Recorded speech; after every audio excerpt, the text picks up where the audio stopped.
সবাইকেই হার্দিক শুভেচ্ছা আমার চ্যানেলে।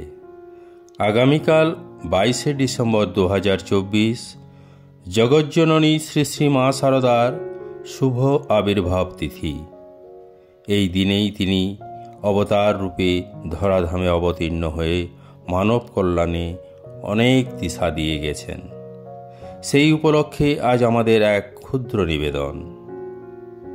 বন্ধুরা, পরিচিত মানুষদের মধ্যে ভালোবাসার নাম মায়া, অন্যদিকে সব দেশের সর্বস্তরের ও সর্বধর্মের মানুষকে ভালোবাসার নাম দয়া। নারী মুক্তির পুরোধা নেত্রী শ্রী শ্রী মা শারদা সেই অখণ্ড সত্যে প্রতিষ্ঠিত ছিলেন। শ্রী শ্রী মা শারদা শুধুমাত্র প্রাচীন নারীর আদর্শের মূর্ত বিগ্রহ নন, তিনি আধুনিক নারীর আদর্শেরও অগ্রবর্তিনী ছিলেন। শ্রী শ্রী মা শারদা তার মণিমুক্তা সমবাণী দিয়ে সকল স্তরের মানুষের মধ্যে এক আদর্শ জ্ঞানের দ্বীপ জ্বালিয়ে গেছেন। অনাগত কালেও শ্রী শ্রী মায়ের জীবন ও বাণী নারী মুক্তির ক্ষেত্রে দীপবর্তিকা হয়ে চিরজাগরূক থাকবে। যুগে যুগে শ্রী শ্রী মা শারদার রূপের শুধু পরিবর্তনই হয়েছে, দেহ থেকে দেহান্তরে, কিন্তু তিনি স্বরূপগত একজনই।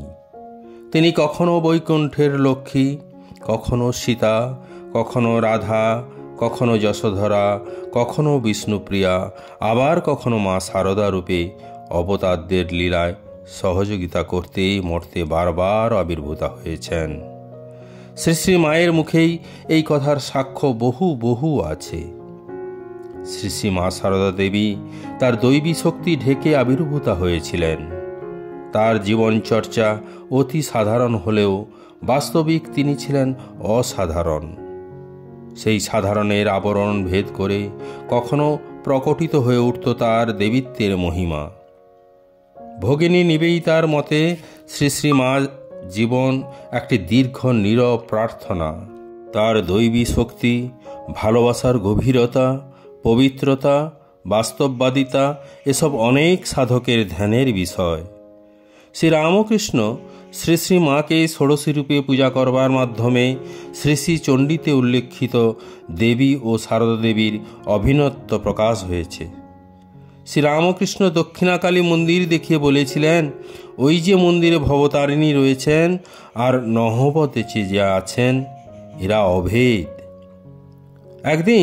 একদিন মা শারদা ঠাকুরকে জিজ্ঞাসা করেছিলেন, আমি তোমার কে?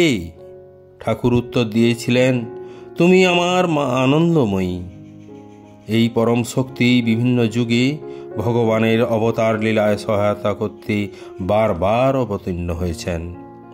শ্রী শ্রী মায়ের দেবীত্বের মহিমা প্রসঙ্গে স্বামী বিবেকানন্দ বলতেন, মা ঠাকুরুন কি জিনিস বুঝতে পারেনি, ক্রমে ক্রমে মানুষ বুঝবে। শক্তি বিনা জগতে উদ্ধার হবে না। আমাদের দেশ এত দুর্বল কেন? এখানে মাতৃশক্তির অবমাননা করা হয়। মা শারদা ঠাকুরানী সেই মহাশক্তি জাগাতে এসেছেন। স্বামীজি মা শারদাকে জ্যান্ত দুর্গা রূপে প্রচার করেছেন। ঈশ্বর ও তার শক্তি যেমন অভিন্ন, তেমনি শ্রীরামকৃষ্ণ ও শ্রী শ্রী মাও অভিন্ন। দুই দেহ, এক আত্মা। শারদা দেবী শ্রীরামকৃষ্ণেরই আরেক রূপ। শ্রীরামকৃষ্ণ নিজ মুখে বলেছেন, ও আমার শক্তি। ভগবান বিষ্ণুর মায়া শক্তি রূপিণী মাকে ধরা যায় না, বোঝা যায় না, কারণ সমস্ত ঐশ্বর্য তিনি নিজের মধ্যে লুকিয়ে রেখেছিলেন। বস্তুত তিনিই ছিলেন অবতারগণের লীলা সঙ্গিনী, বৈকুণ্ঠের লক্ষ্মী, পরমা প্রকৃতি শ্রী শ্রী মা শারদা। পরিশেষে বলি, আমাদের মতো সাধারণ মানুষের পক্ষে শ্রী শ্রী মায়ের ঐশ্বর্যের খোঁজ নেওয়া আদার ব্যাপারীর জাহাজের খোঁজ নেওয়ার মতো।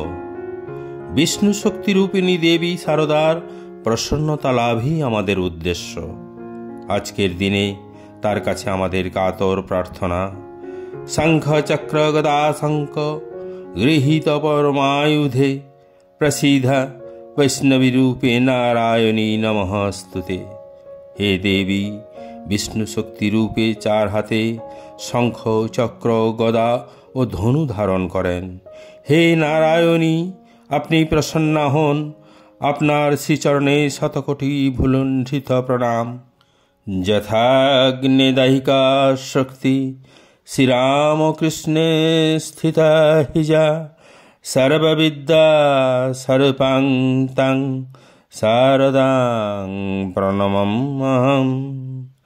জননীং শারদাং দেবীং রামকৃষ্ণং জগদ্গুরুং পাদপদ্মে তয়ো শ্রিত্বা প্রণমামি মুহুর্মুহু।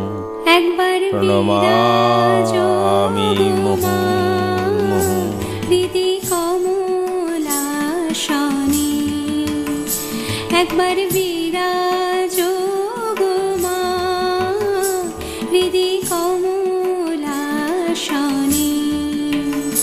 তোমার ভুবন ভরা রূপটি একবার দেখে লই মা নয়নে।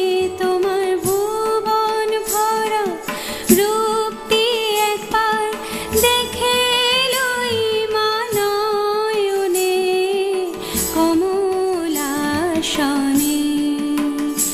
একবার বিরাজো গো মা, হৃদি কমলাসনে।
কমলাসনে একবার বিরাজো গো মা, হৃদি কমলাসনে।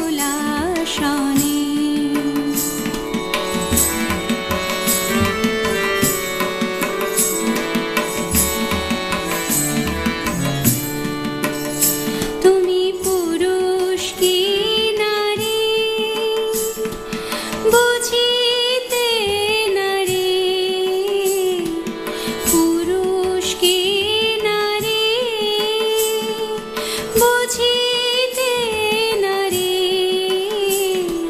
স্বয়ং না বুঝালে তাকি বুঝিতে পারি। তুমি পুরুষ কি নারী বুঝিতে নারী, স্বয়ং না বুঝালে তাকে বুঝিতে পারে। তুমি আধা রাধা আধা কৃষ্ণ সাজিলে বৃন্দাবনে। তুমি আধা রাধা আধা কৃষ্ণ সাজিলে বৃন্দাবনে। কমলাসনে একবার